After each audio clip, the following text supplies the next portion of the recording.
My dear brothers and sisters, today recording this Tuesday, March 31st, and I hope and pray that these resources that I've pulled together for you will be some help. I hope that we realize that during this Holy Week, starting on Palm Sunday, and then going through the whole week, entering into the Triduum, yes, it's going to be so strange, excuse me, and so different, and just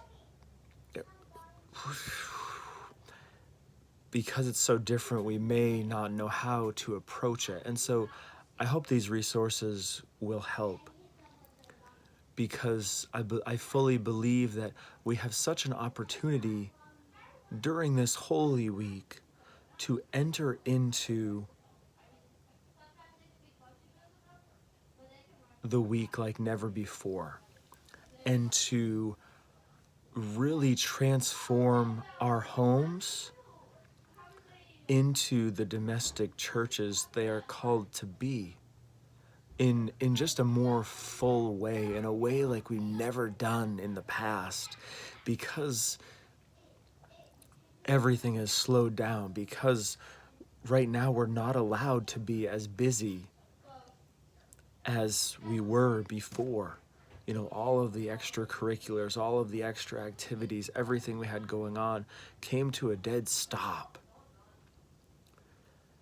And so use these resources, this week.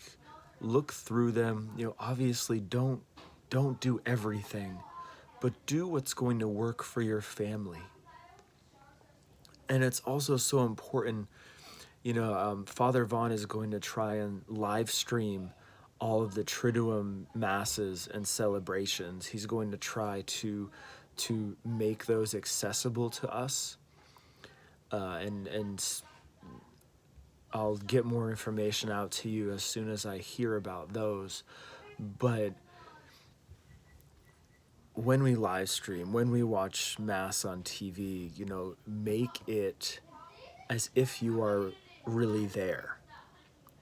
And so make it the priority. I encourage you not to have any distractions, and like set up a makeshift, prayer space that the family can focus on.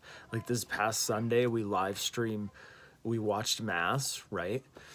And, and I literally, I had a tote cover with candles and a crucifix on it, and then my computer was on the floor in front of that. It doesn't have to be anything fancy, but make it something different. Make it something different, make it something special, make it something that shifts, our focus and our children's focus onto what's going on. And be sure, you're sitting, standing, kneeling, taking part in the prayers, because our body is active during Mass for a reason, and what we do with our body matters, because not just our soul, but our body and soul together glorify Almighty God. And so that's why it's so important that we continue to do those things, even if we're watching Mass on TV or live streaming it or what have you. And that's important to do. It's important to do, because even hearing the prayers of the Mass, and then saying our prayer, our act of spiritual communion, so important. So again, take advantage of these resources. I hope and pray you just have a blessed Holy Week. I'm staying in touch as best I can. I'm trying to feed you guys, not too much, but enough. So God bless you, and we'll talk